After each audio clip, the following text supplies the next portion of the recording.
Bonjour et bienvenue pour une nouvelle vidéo sur Gassiro. On se retrouve pour une vidéo stratégie puisque la dernière fois elle avait bien été aimée et là j'en ai trouvé une un peu concrète qui commence à se démarquer, qui a été trouvée, élaborée on va dire par Ideao, quelqu'un du WEC. Du coup, je voudrais vous la présenter. Merci à toi Ideao si tu passes sur la vidéo et d'avoir fait cette stratégie, je te la pique pas, je la mets juste en valeur. Par rapport, à ce que tu as fait parce qu'elle est quand même très efficace.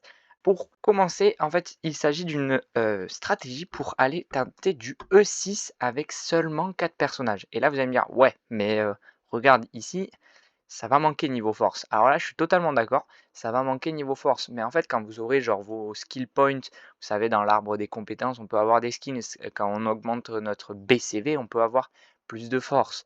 On peut avoir un peu plus de force un peu partout quand on a plus de skills aussi sur les personnages, hein. Attention, quand je parle de skill compétences, c'est ici, c'est l'arbre des compétences qui est juste là, et quand je parle de skill point, c'est, on va aller dans les troupes et on va ici, et là je parle des compétences de héros. De base, je devais vous faire une vidéo récap aujourd'hui, mais je pense que je vais pas vous la faire aujourd'hui, je vous la ferai la semaine prochaine, certainement pour lundi ou dimanche prochain, puisque là vous voyez que les vidéos sont décalées de un jour, je m'en excuse, voilà.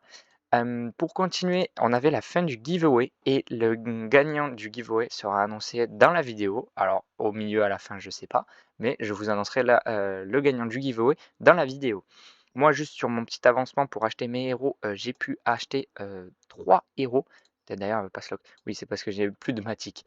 Du coup, j'ai Junior Shifu, un super Junior Shifu avec 3 skins. Je sais pas comment je fais pour avoir toujours des super héros. Là, elle est level 15, Lone Werewolf avec 3 skills aussi, tout de bien, voilà. Et là, une magnifique Guardian Angel à 2224 points d'HP. C'est juste impeccable. J'espère vraiment débloquer au minimum la deuxième skill pour avoir ma défense au max. Sur ce, on va commencer tout de suite. On va aller se rendre sur l'image où on voit la compo de Ideao, et je vais vous expliquer pourquoi c'est intéressant, parce que c'est pas forcément tout le temps la plus économique niveau budget, mais passer du Easy 6 avec seulement 4 personnages, du moins là il en a 5, mais il a dit qu'il pouvait passer avec 4 personnages, c'est plutôt très intéressant. Et voilà, là on a l'image, on a la compo de Ideao, et en fait la particularité c'est que vous voyez les armes, elles tapent pas toutes de la même façon. Quand on a des dagues et tout, on tape 100% de notre puissance d'attaque et on tape une fois. Les haches et tout, ouais, je suis d'accord, c'est bien, c'est sympa et tout, mais ça tape que 50% ou 75, un truc comme ça, des dégâts. Du coup, si tu tapes pas deux fois un allié, parce qu'il y a une chance sur deux, quelque chose comme ça, pour toucher un deuxième personnage, c'est pas très rentable. Lui, Ideao a choisi de full s'énerver sur de l'arc. Et en fait, avec les 4 arcs, il va viser le premier ennemi qui est devant. Bon, là, on prend sur Black Sapphire, hein, mais ça, c'est un allié. Et en fait, le premier, dès la première attaque, il va se faire juste éclater. Je pense qu'il va se faire zigouiller. 4 personnages qui tirent comme ça. Là, Nucléaire Martyr, ça doit mettre du 250. Ici, ça doit mettre du 220. Ici, ça doit mettre au moins du 180 pour les deux. Ça fait que tu te prends une magnifique bombe de pas mal de dégâts. Je fais le calcul en même temps pour vous avouer. Hop, ça fait on se prend peut-être un 800, 850 dégâts en plein crâne dès la première attaque. Après là, vous voyez, on a des dragons qui boostent. Niveau force, ici, ça doit être light, puisque des héros comme ça, il me semble que c'est 6 de force, je ne sais plus. En tout cas, il y a 4 armes à 3. On est déjà à 12, 4 pets, 12 de plus, ça fait 24. Les héros, je ne sais plus, il me semble que c'est 12, 12 fois 4, 48 plus 24, ça doit presque faire les... Ouais, voilà, on n'est pas loin des 80 de force. Je ne sais pas où il en est des skills, mais il doit pas être très loin des 80 de force. Même je me demande si je me trompe pas. C'est peut-être pas tout à fait ça au niveau de la force par personnage. Mais en tout cas, il a dit que là, pour l'instant, il a ce setup-là. Et il a dit que prochain cycle, il enlèverait Arctic Sheriff, puisque ça passera sans Arctic Sheriff et ça passera avec 4 personnages. Je pense qu'il y aura une quatrième arme qui va venir se greffer sur Black Sapphire, je pense. Vous voyez, hein, juste un tank. Un tank par contre très solide. Black Sapphire, il doit avoir une bête défense, il doit être pas mal. Derrière, que des types influentials. Vous voyez là la faction avec le petit diamant, voilà, eux, les 4 en font partie. Du coup, ça veut dire que, il y a 2,5%, plus 2,5%, plus 2,5%, plus 2,5%. On est à 10% au total des 4. Vous savez, la deuxième skin qui permet de booster un certain attribut. Il me semble que pour, par exemple, Black Market Baroness, juste ici, c'est la vitesse. Du coup, par exemple, elle qui a déjà une vitesse à au moins 150, ça veut dire qu'elle va se prendre 10% en plus. Ça veut dire qu'on va monter à plus 15, du coup, à 165 de vitesse. Ça veut dire que c'est une rafale, le truc. Pour vous expliquer un peu, la stratégie qui est plutôt sympathique et on va viser en fait le premier ennemi et plus on va faire tomber vite le premier ennemi, on va prendre le dessus sur le combat. Du coup, je trouve que c'est plutôt sympathique et maintenant on va passer au calcul, de combien ça coûte cette team. Pour le calcul de cette team, on va partir sur 4 arcs pour l'instant. Je ne sais pas qu'est-ce qu'il mettra sur son Black Saphir, mais on va partir sur la façon économe où il aura 4 personnages seulement. Du coup, on va faire 4 fois 155, on va dire en moyenne, ouais, 4 fois 155. Après, ensuite, on va aller chercher les pets. On a vu qu'il avait majoritairement des dragons.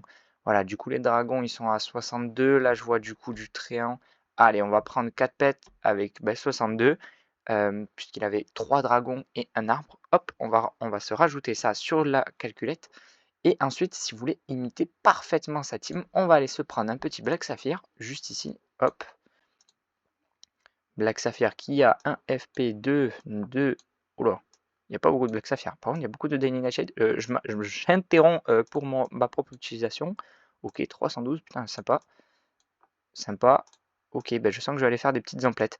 On a un Black Saphir à 250. Avant, il y en avait un peu plus bas des Black Saphir. Bon, on va prendre au prix du marché. Vous l'aurez au moment venu, peut-être moins cher.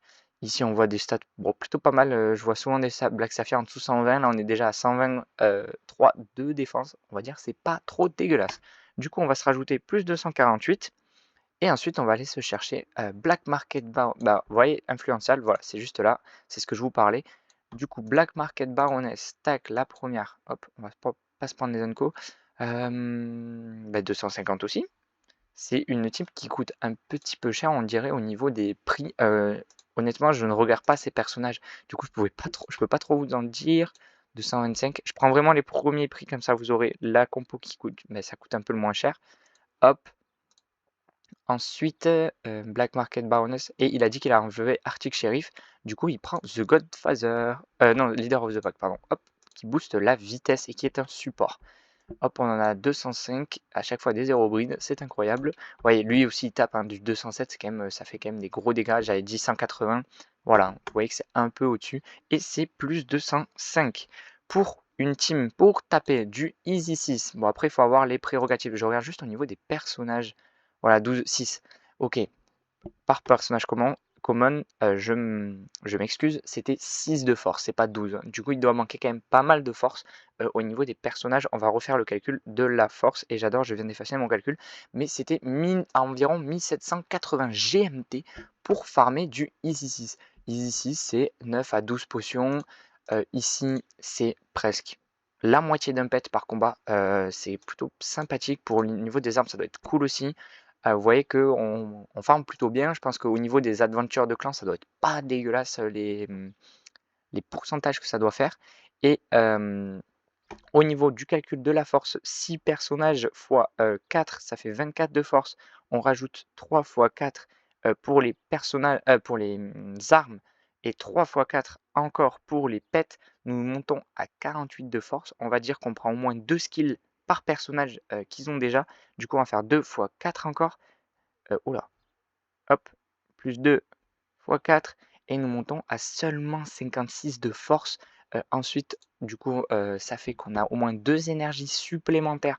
On va gagner encore 2 de force. Et en skill level, ça c'est moi. En BCV, je ne sais pas combien il a, mais moi je suis à 0 par exemple. Avec moi, dans mon setup, ça ferait seulement 58 de force. 58 de force, voilà. On n'est même pas encore au Easy 5 pour le niveau de force. Et je lui demanderai si pour la prochaine vidéo, on pourra avoir une petite vidéo de son combat. Sur ce, j'espère que la vidéo vous aura plu. Elle était très simple. Et le gagnant du giveaway et Dustiner, je vais afficher ton commentaire, à la fin de la vidéo et sur ce, ciao ciao!